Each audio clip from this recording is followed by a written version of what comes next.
না মা, তুই চুপ করে থাকিস না, তুই চুপ করে থাকিস না। তুই চুপ করে থাকলে আমি কিন্তু এক পাও এগোবো না মা। বল মা, বল বল মা, উত্তর দে। তুই চুপ করে থাকিস না, তুই চুপ করে থাকিস না মা, তুই চুপ করে থাকিস না। বল, উত্তর দে মা, বল।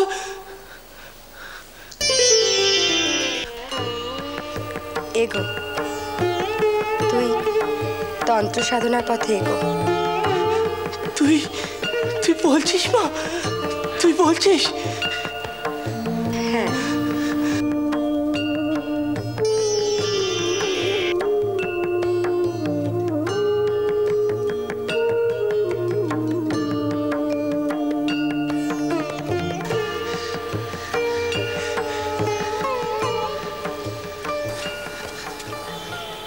হেজবাবু, কখন এলে? মা আমাকে মত দিয়েছে গো, মা আমাকে এগুতে বলেছে। আমার এমনই ধারা, মাকে না জিজ্ঞেস করে আমি কোনো কাজই করি না। মাই আমাকে সব শিখিয়ে দেন, বলে দেন। নইলে আমার যা গতিক, আমার নিজেকে ধরে রাখাই দায় ছিল। মা গো, মা মা মা, তুমি তো আমাকে ঠিক পথে দেখিয়েছো মা, তুমি আমাকে ঠিক পথে দেখিয়েছো মা গো। তোমার যখন এই ইচ্ছে, আমি তখন এই কাজই করব মা, আমি এই কাজই করব। তোমার মহারস পৃথিবীতে বয়ে আনার এমন আধার আর হবে না মা। মা, তুমি জগৎ জননী, তোমার নির্দেশ অভ্রান্ত। তুমি আমাকে আশীর্বাদ করো মা, তুমি আমাকে আশীর্বাদ করো। আমি যেন তোমার কাজ সম্পূর্ণ করতে পারি মা গো। মা, তুমি আশীর্বাদ করো মা, তুমি আমাকে আশীর্বাদ করো। তুমি জগৎ জননী, তোমার নির্দেশ অভ্রান্ত। তুমি আমাকে আশীর্বাদ করো মা, তুমি আমাকে আশীর্বাদ করো। আমি যেন তোমার কাজ সম্পূর্ণ করতে পারি মা গো। মা, তুমি আশীর্বাদ করো মা, তুমি আমাকে আশীর্বাদ করো।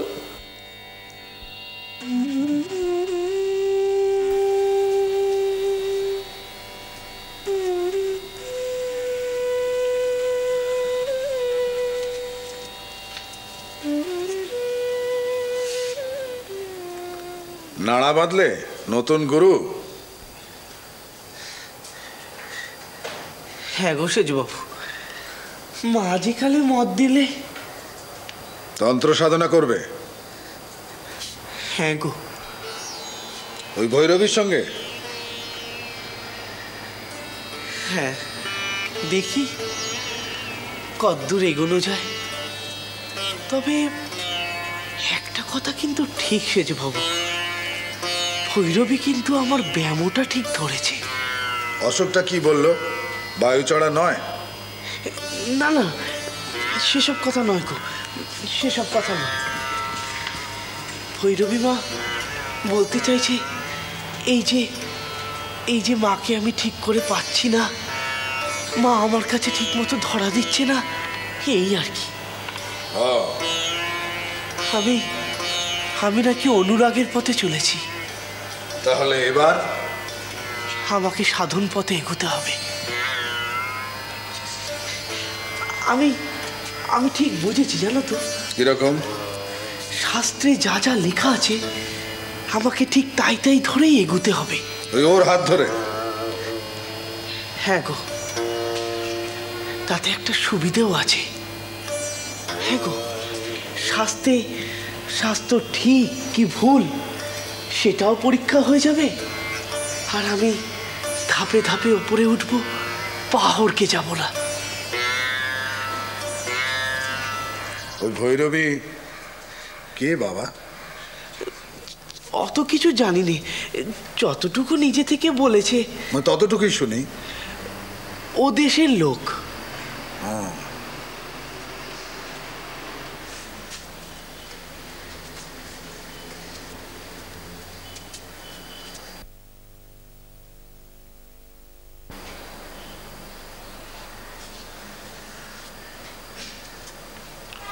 তোর বাড়ি ঘর তোর কোথায়?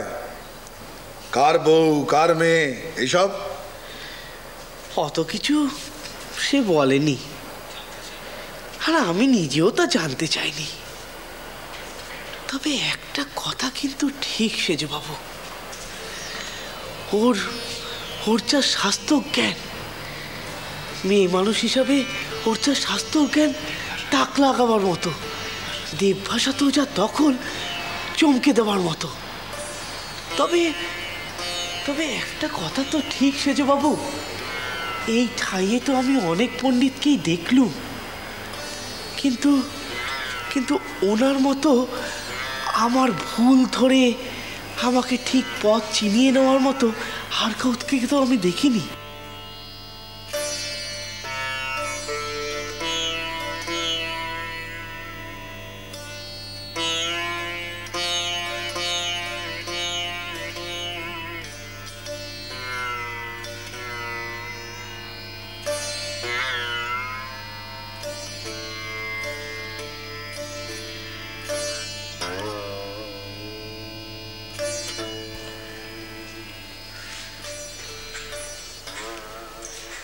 ভৈরবী,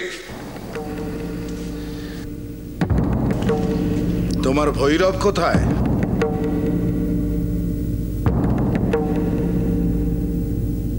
ও ভৈরব তো অচল।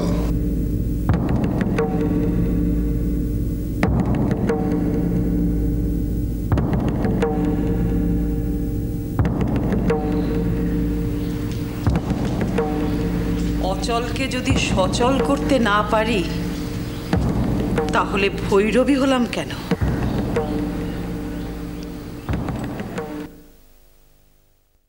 এবার তো আমাকে চিনেছেন। সেই আমি আপনার ভাইয়ের সেই সময়কার লীলা দেখতে মন্দিরে আসতুম। এখন শুনছি ফের নতুন লীলা শুরু করেছেন, তাই একটু খবর টবর নিতে এলুম। ওরাতেই আমি ছোট মামাকে বারণ করেছিলুম। আমার পুকুর থেকে ফিরে ছোট মামার গুঁয়ো যেন আরো বেড়ে গেছে। তারপর সেজবাবু ছোট মামাকে মাথায় তুলছেন। কি সব শিব কালীর দর্শন পেয়ে ছোট মামাকে সাক্ষাৎ ঈশ্বর মনে করছেন, ভগবান ভাবছেন। বাবার ওই ভাব মন্দাকিনী স্রোত আমার সন্দেহের ঐরাবতটাকে কোথায় ভাসিয়ে নিয়ে চলে গেছে বারবার। কিন্তু গত দু একদিন ধরে মন্দিরে যে সমস্ত ঘটনাগুলো ঘটছে, ওই ভৈরবী তন্ত্র সাধিকা অনাচার করছে। অনাচার? হ্যাঁ সুজিবাবু, অনাচার মানে আপনি আস্তে আস্তে বলছিলেন না যে অজ্ঞাত কুলশীলা একা মেয়ে মানুষ এভাবে মন্দিরে এসে পড়ে যদি। হালদার মশাই, এখন ওই প্রসঙ্গটা থাক। না না, আমি বলছিলাম সেজবাবু যে এটা তো মায়ের মন্দির বলে কথা, আপনি ব্যাপারটা বুঝুন একটুখানি। হালদার মশাই, না না কানে শুনতে পাননি?